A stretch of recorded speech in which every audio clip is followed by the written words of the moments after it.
क्या कहना चाहेंगे सर? आज आप यहाँ पर आके आपने आपका पार्टिंबा दिया और ये लोगों के साथ खाना भी खाया, क्या कहना चाहेंगे? नहीं, हमारा ये है कि एक तो इंसानियत सोच हरकत हुई है। ये कोई हुकूमत की जो है इंसानियत नहीं है कि रहते बसते लोगों के घरों को तोड़ा जाए, उजाड़ा जाए और उनको बेघर किया जाए। हम 4-5 दिन से देख रहे हैं कि यहाँ पर ख़वातीन भी यानी महिलाएं भी और पुरुष भी जो है यहाँ पर बैठे हैं। दिन रात बड़ी धूप में इस 41 डिग्री टेम्परेचर के अंदर लोग यहाँ पर बैठे हैं कलेक्टर ऑफिस के सामने। रोज़ सुबह में खाना अपना बना रहे हैं, शाम में खाना अपना बना रहे हैं। ये देखकर हमने ये महसूस किया कि कम से कम इनकी इस दुख की घड़ी के अंदर, इस तकलीफ़ के अंदर कहीं ना कहीं इंसानियत के नाते हमारा कुछ ना कुछ जो है कंट्रीब्यूशन उसके अंदर लगना चाहिए और उनकी जो आवाज़ है वो आवाज़ हुकूमत तक पहुंचाना चाहिए। इसलिए हमने आज जो है कुछ थोड़ा बहुत जो है खाने का नज़्म यहाँ रखा था कि शायद हमारी तरफ से कुछ जो है यहाँ पर लोगों की जो जिस तकलीफ़ में बैठे हैं उसको सहारा दे सके। इस तरीके से हमने ये हरकत की है। हरसूल के अंदर जिन जिन लोगों के घर तोड़े गए हैं, यहाँ पर हमारे साथी साहब क्या एडवोकेट विजय साहब ये भी यहाँ पर यहाँ उन आंदोलन को लेके चल रहे हैं। हम भी उनके साथ में ही चल रहे हैं। हम उनको ये सपोर्ट करना चाहिए कि आप अपने आप को अकेला मत समझो इस आंदोलन के अंदर। वंचित बहुजन अघाड़ी भी और उन जावेद कुरैशी भी उनके साथ में इस आंदोलन में, इसलिए कि मैं ये इनका पड़ोसी हो चुका हूँ। ये लोगों का मेरा घर इधर करीब में ही है, मैं इनको पड़ोसी हूँ। पड़ोसी के नाते भी मेरी जिम्मेदारी है कि इस तकलीफ़ में जिस तरीके से ये लोग रह रहे हैं यहाँ पर उनके तकलीफ़ को दूर किया जाए। यहाँ पर हम देख रहे हैं कि प्रधानमंत्री जो है बार बार ये पूरे लाल किले से ये आह्वान करते हैं कि 2024 के अंदर हर उस भारतीय नागरिक के जिसके घर के सर के ऊपर छत नहीं है उसको हम छत देंगे। और यहाँ पर ये कारपोरेशन का प्रशासन इस हरकत पे उतर आया कि जिनके घर जिनके सर के ऊपर छत थी उस छत को तोड़ के उनको बेघर करने का काम ये कारपोरेशन ने यहाँ पर किया है। हम निंदा करते हैं कारपोरेशन के कमिश्नर की भी और इस महाराष्ट्र की हुकूमत की भी कि जिन्होंने जो है इन लोगों को बेघर किया है। इनको घर दिलाने तक हमारी लड़ाई चलती रहेंगी, हम लड़ते रहेंगे। वक्फ बोर्ड की ज़मीनें लेने की तो बात हो रही है, हम देख रहे हैं कि फाजिलपुरा वक्फ बोर्ड की जगह के ऊपर लोग बसे हुए हैं। आज तक मैं अपने बचपन से देख रहा हूँ, आज तक वक्फ बोर्ड ने कभी उसको खाली करने की कोशिश नहीं की। जो लोग वहाँ रह रहे हैं वो रह रहे हैं। ये है वक्फ बोर्ड का कमाल कि गरीब लोगों को जो है छत वो मुहैया कराना है। लेकिन हुकूमत अब ये वक्फ बोर्ड की जगह पे भी कब्जा करना चाह रही है और अपने जो है इंडस्ट्रियलिस्ट दोस्तों को जो है ये जगह देना चाह रही है। अरे गरीब लोगों के सर के ऊपर तो छत रहने दो, क्या क्या जुल्म करके रहेंगे तुम। इस आंदोलन के साथ एडवोकेट विजय साहब के साथ हम लोग साथ में हैं। ये आंदोलन लड़ेंगे, कमिश्नर के पास भी जाएंगे, उसका भी चक्का जाम करेंगे और ये कलेक्टर का भी चक्का जाम करेंगे। याद रखो कि गरीबों पे जब जब भी जुल्म होगा हम इंसाफ पसंद लोग रोड के ऊपर आएंगे और अपनी लड़ाई को लड़ते रहेंगे। ये इन गरीबों से मेरा वादा है। इनके जो आंदोलन जो लोग चला रहे उनसे हमारा वादा है कि हम प्रशासन को सुकून से नहीं बैठने देंगे। ये पालक मंत्री कहाँ है तुम? ये सुमारा समाज किस हालत में है? शर्म नहीं आ रही? जातिवाद करने के लिए तो बहुत तुम्हारी जबानें खुल जाती है और जो लोग अपने घर उजाड़ के आज रोड पे बैठे उनके तरफ तुम्हारा ध्यान नहीं। औरंगाबाद के पालक मंत्री संजय सिरसाट कहाँ हो तुम? इस औरंगाबाद के अंदर लोगों को बेघर करने की कोशिश हो रही है और तुम खामोश अपनी आगोश में पड़े हुए। पालक मंत्री को आह्वान है कि जल्दी से इनके घरों को दिलाया जाए। हुकूमत महाराष्ट्र से मुतालिबा है कि इनको घर दिए जाए। हुकूमत भारत से मुतालिबा है कि इनके घर को दिए जाए। पालक मंत्री आओ कलेक्टर ऑफिस को देखो। जिन लोगों ने पालक मंत्री तुमको बनाया, तुम पालक मंत्री तो बन गए लेकिन लोगों को बेघर करने के लिए, लोगों को रोड पे लाने के लिए। तो आओ इन लोगों के घर का कुछ इंतज़ाम करो। ये आंदोलन ख़त्म नहीं होगा, ये आंदोलन चलेगा। जिन लोगों ने ये आंदोलन को उठाए, वंचित बहुजन अघाड़ी भी, जावेद कुरैशी भी इन लोगों के सपोर्ट के अंदर साथ में खड़े रहेगा और इस आंदोलन को आखिरी लम्हे तक इससे लड़ते रहेगा और इनको अपने अंजाम तक पहुंचाएगा। शुक्रिया, खुदा हाफिज़। के सवाल, लेकिन प्रशासन के जो मानवता आयुक्त है उन्होंने आह्वान किया है कि हम जब तक घर नहीं बन जाते 2000 रुपये प्रत्येक परिवार को दिया जाएगा और प्रधानमंत्री आवास योजना अंतर्गत जो घर बनने वाले घर दिया जाएगा। सर, उन्होंने कहने का तो आह्वान किया है प्रशासन। अरे जहाँ रह रहे थे उसको क्यों उजाड़ा? आह्वान करने को तो प्रधानमंत्री भी लाल किले से बहुत आह्वान कर देते। अरे जहाँ घर रह रहे थे वो घर को क्यों उजाड़ा? अरे जब वो घर बन जाते थे जब दे देना था मेरे भाई। आज घर उजाड़ के हमको रोड पे लाने का काम कर रहे हैं और हमसे कह रहे हैं कि तुम आंदोलन मत करो। हम तो आंदोलन करेंगे, आखिरी दम तक आंदोलन करेंगे इंशाल्लाह। और ये जो लोग आज तकलीफ़ में इस तरीके से 41 डिग्री की टेम्परेचर के अंदर यहाँ पर हैं, उनके लिए इंसाफ की राय हमवार करेंगे। ये एडवोकेट साहब भी और जितने दूसरे साथी है, ये सारे लोगों के साथ लड़ेंगे। वंचित बहुजन अघाड़ी भी इनके साथ लड़ेंगी और इंशाल्लाह इनको जो है अपने घर उनको मिले, ये कोशिश हमारी चालू रहेगी। हा, माझं नाव तारा हिवरळे।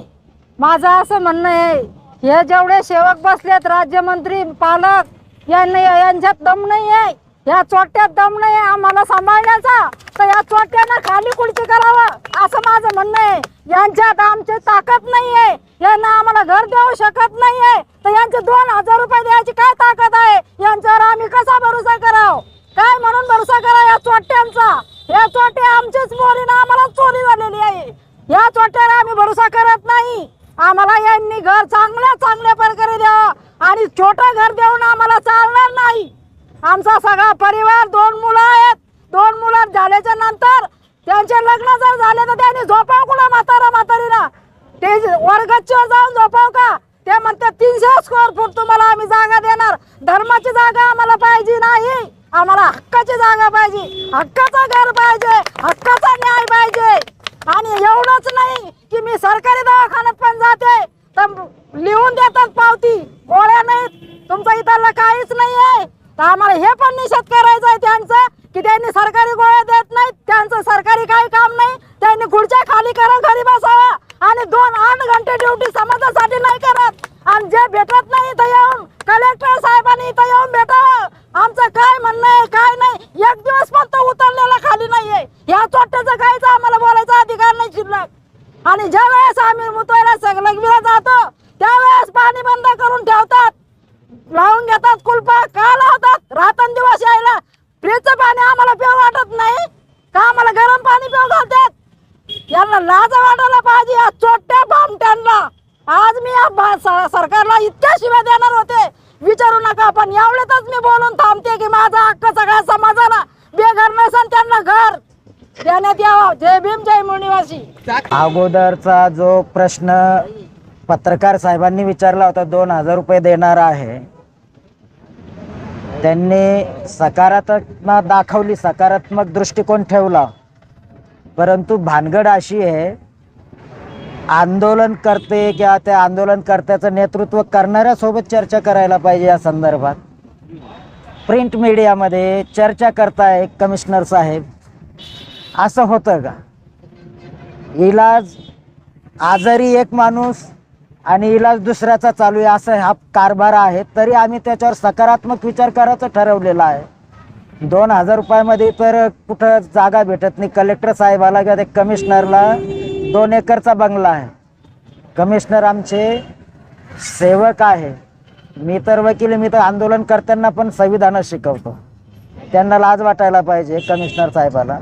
त्यांच्या ज्युरिस्डिक्शनमध्ये झोपडपट्टीमध्ये सुद्धा 2000 रुपयामध्ये घर भाड्यानं कुठलं घर भेटत नाही। तर जे काय आहे चर्चा तर होईलच। आता कलेक्टर साहेबाचा त्यांच्या गुप्त हेरामार्फत संदेश आला की तुम्ही 4:15 वाजता चर्चेला या विषया संदर्भानं, तर जाऊ चर्चा करूया। आमचा दृष्टिकोन स्पष्ट आहे, आम्हाला घरं पाहिजे, घरासोबत घरं तयार होण्याला 1-2 वर्ष लागणार आहे। तत्पूर्वी घरं तयार होईपर्यंत ट्रान्झिट कॅम्पमध्ये व्यवस्था करावी लागेल तात्पुरत्या निवारागृहामध्ये. जर हे असं होत नाही तर हे आंदोलन थांबणार नाही. हे आंदोलन केवळ छत्रपती संभाजीनगर औरंगाबाद शहर जिल्ह्याच्या लोकांचा प्रश्न नाही, हा पूर्ण देशाच्या लोकांचा प्रश्न आहे आणि ही आग होणार आहे. आता फक्त ठिणगी पडलेली आहे, ही आग होणार आहे आणि या आगीमध्ये जी श्रीकांत तर जळेलच, कलेक्टर साहेब पण जळेल, पण त्यांना जे चालवतात लोकप्रतिनिधी, सामाजिक न्याय मंत्री, ते तर सामाजिक न्याय मंत्री नाही वाटले मला, अन्याय मंत्री वाटले. त्यांचं जे वागणं त्यांनी सांगितलं कुरेशी साहेब, मी त्यांना भेटायला गेलो, ते म्हटले तो मतदारसंघ प्रदीप जयस्वालच्या वार्डाचा त्यांचा आहे. म्हणजे हे पालकमंत्री जिल्ह्याचे राज्याचे सामाजिक न्याय मंत्री आहे. आणि विशेष म्हणजे ज्या व्यक्तीनं विधानसभेचं काही काळ, विधान परिषदेचं काही काळ अध्यक्षपद भूषवलेलं आहे, अशा माणसानं असं बोला क्यू येते मला. आता ते कशात का बोलले असं ते त्यांचा प्रश्न आहे, परंतु अशा माणसाचा आंबेडकरी चळवळ निषेध करतेच आणि धडा पण देईल. हे आंदोलन थांबणार नाही आणि हे न्याय भेटल्याशिवाय तर थांबणारच नाही. धन्यवाद. सर एक प्रश्न है, हमारे पास 3 आमदार है और एक पालक मंत्री है. मेरा सीधा सवाल ये है कि वो आपके पास चलते चलते कभी रुक के आपसे 2 बात की या फोन पे चर्चा की है क्या? नहीं, अभी मैं तो लोक प्रतिनिधि होने के कारण सिरसाट साहब तरफ गया था. सिरसाट साहब ने 2 घंटा पहले बुलाया, 2 घंटा हमको रुका दिया और जाते जाते समय दिया. मैंने उनको जो हमारा डेपुटेशन था वो दे दिया और उन्होंने मुझे बात किया. मी कलेक्टर साहेबाला बोललो, कमिशनर साहेबाला बोललो, परंतु तो प्रदीप जयस्वालच्या मतदारसंघातला विषय आहे. मैंने सुना, मैंने कुछ भी रिएक्शन नहीं दिया. मैं भी वकील हूँ, संविधान जानता हूँ और जनता के हकाधिकार भी जानता हूँ, इसलिए मैंने उनसे बात नहीं किया. मैंने उनको समझ लिया कि ये तो गॉन केस है, कि उनको इतने भी समझ नहीं कि वो खुद समझ नहीं पा रहे. पालक मंत्री मराठीमध्ये पालकत्व, प्रत्येक व्यक्तीच्या आयुष्याकडे बघणं हा त्याचा पालकत्वाचा हे असतो, विषय असतो, त्याची जबाबदारी आहे. आणि तो अशी त्याची जबाबदारी ढकलतो म्हटल्यावर ते तर गुंड टाईप झालं. एखाद्या रस्त्यावरच्या माणसासारखं उदाहरण दिलं झालं. ते मला पटलं नाही, असं तो त्यांचा प्रश्न आहे. ते ज्या खुर्चीवर बसलेले संविधानानुसारच बसलेले आहे आणि संविधानानंच आम्हाला सुद्धा अधिकार दिलेले आहे. विषाद नाही. इथं रस्त्यावर आम्ही इतके आंदोलन करते बसलेलं, कलेक्टरला सांगितलं आम्ही, आमचे नैसर्गिक न्याय तुम्ही नाकारू शकत नाही. 24 तास कलेक्टर ऑफिस आम्हाला नैसर्गिक विधीसाठी पाण्यासाठी मोकळं पाहिजे. आता त्यांनी प्रशासकीय म्हणा किंवा मानवतेच्या दृष्टिकोनातून ती सुविधा तरी दिलेली आहे. त्याबद्दल कलेक्टर साहेबाचं तर धन्यवाद व्यक्त करायलाच पाहिजे. भीम, मैं यहीं करीब में रहता हूँ, बाजू में ही आप लोगों के, और मैं 3-4 दिन से मुसलसल ये देख रहा था कि यहाँ पर लोग खाना बना रहे हैं, खाना खा रहे हैं. तो कल अम्बेडकर जयंती के मौके पे जब मैं यहाँ पर रुका तो हमारे एक साथी से मेरी मुलाकात हुई और मैंने ये पूरे माजरे को समझने की कोशिश किया कि ये पूरा माजरा क्या है, क्या चल रहा है. तो उन्होंने बताया कि कारपोरेशन की जगह पे हम लोग बैठे थे, वो जगह को कारपोरेशन ने जो है वापस ले ली और हमको बेघर कर दिया. अब ये ऐसे हालात के अंदर, जबकि प्रधानमंत्री खुद कहते हैं कि मैं 2024 तक भारत के हर शहरी के ऊपर जो है सर के ऊपर एक छत देखना चाहता हूँ. और यहाँ पर जबकि चीफ मिनिस्टर उनका है, यहाँ पालक मंत्री संजय सिरसाट साहब उनके यहाँ पालक मंत्री है और हमारे समाज के हैं, उसके बावजूद भी जो है हमारे सर से जो है छत एक छीन ली जा रही है. ये जो नाइंसाफ़ी हमारे साथ हो रही है, इसके ख़िलाफ़ में ये आंदोलन है और मैं ये आंदोलन को सपोर्ट करता हूँ. और मैं अपनी तरफ से ये कोशिश करूँगा कि कलेक्टर को और म्यूनसिपल कमिश्नर को जाके ख़ुद से मिलूँ और जो है आप लोगों की जो है तकलीफ़ें है, जिस तकलीफ़ में आज यहाँ बैठे इस गर्मी के अंदर, इसकी धूप में यहाँ पर खाना, यहाँ पर ही पकाना, यहाँ पर ही पीना, यहाँ पर और जो इंसान की ज़रूरियात है वो पूरी यहाँ पर हो नहीं पा रही है। उसके लिए मुझे बहुत तकलीफ़ हो रही थी। मैं रोज़ यहाँ से गुज़र रहा था तो हमारे एक साथी से मुलाकात किया और मैंने बोला भाई कल के दिन लंच का बंदोबस्त भी हम करने वाले हैं, इसलिए हमने लंच के बंदोबस्त से यहाँ पर आप लोगों के पास यहाँ पर आए हुए हैं कि हम कुछ ना कुछ जो है आपकी तकलीफ़ में आपका साथ देंगे। और ये जो आंदोलन चल रहा है यहाँ पर जितने लोग यहाँ पर ये बैठे हुए हैं आप लोगों की तकलीफ़ों को दूर करने को बैठे हैं, जहाँ पर आप प्राइम मिनिस्टर ये कहते हैं कि हर भारतवासी के सर के ऊपर छत होना चाहिए और आज हम बेघर छत के यहाँ बैठे हैं। इस कलेक्टर को शर्म नहीं आ रही, उस म्युनिसिपल कमिश्नर को शर्म नहीं आ रही और हम यहाँ पर बेयारो मददगार कुछ नहीं, हमारा बेघर छतों के यहाँ बैठे हैं। हमारे खाने का कोई लाले नहीं, हमारे पीने के कोई लाले नहीं, कोई हमको देखने वाला नहीं। इसलिए ये जितने लोग आज जो है आंदोलन कर रहे हैं यहाँ पर, जितने लोग आप लोगों के सपोर्ट में आए हैं वो सभी लोग मुबारकबाद के मुस्तहिक है कि उन्होंने आप लोगों को सपोर्ट किया। हम भी वंचित बहुजन अघाड़ी की तरफ से मैं जावेद कुरैशी आप लोगों को सपोर्ट करता हूं और ये वादा करके यहाँ से जा रहा हूं कि इसके बाद से जो है हम कलेक्टर से भी मुलाकात करेंगे, कमिश्नर से भी मुलाकात करेंगे, इस पालक मंत्री से भी मुलाकात करेंगे। ये जो पालक मंत्री जिनके अंदर जो है जातिवाद का जो है भूत सवार हुआ है वो तो बहुत बातें कर रहे हैं कि वक्फ को ऐसा कर देंगे, इसकी उखाड़ के फेंक देंगे, उसका ये कर देंगे।